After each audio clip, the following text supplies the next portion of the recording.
سلام. بشی دیگه یک دقیقه. نه نه نه نه.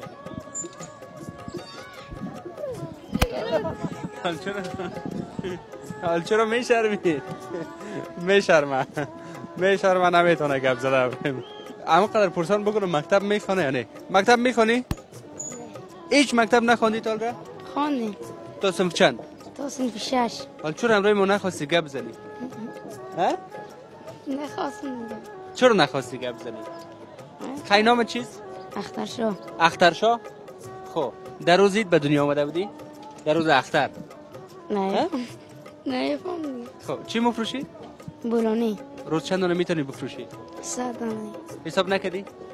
100 دانه. 100 دانه سودا کردی؟ روز چند میمونه؟ یک 500 میمونه برات؟ نه. حالا میخوای مکتب دوباره شروع کنی بخونی؟ میخوام ولی نمیتونم. چرا نمیخوانی دلیلش؟ نمیتونم کسی ندارم. که کار کنه؟ خب که کار کنه. در خانه کیا هست شما؟ پدرت هست کار کنه؟ کجاست پدرت؟ فاطمه. بیادر کلانت؟ ندارم. نداری بیادر کلان؟ خب خانه تان کجاست؟ اخچه. آخشه. اجا میره آخشه باز؟ روز چند فایده میکنی در بولانی؟ از خود نیست دونه 1 روپیه میمونه 100 روپیه میمونه دیگه. روز 100 روپیه. در روز 100 روپیه ماه 3000 باز میچاله روزگارتان؟ خرج خانه تان میشه؟ میشه. اگه من روز 100 روپیه بتونم تا بازی کار اعلام میتی؟ نمیتونم دیگه کس ها؟ نمیتونم. چی رو نمیتونی؟ نمیشه دیگه. نه خب من روز 100 روپیه برات میتونم سیس ماه 3000 ماه 3000 میتونم خودت برو مکتب بخون. نمیشه. نمیخوای خانه مردم. کی میگه خانه مردم است؟ من خانه خودم نیست خانه مردم هستی. نمیخوای که مکتب بخونم. کی نمیخواد؟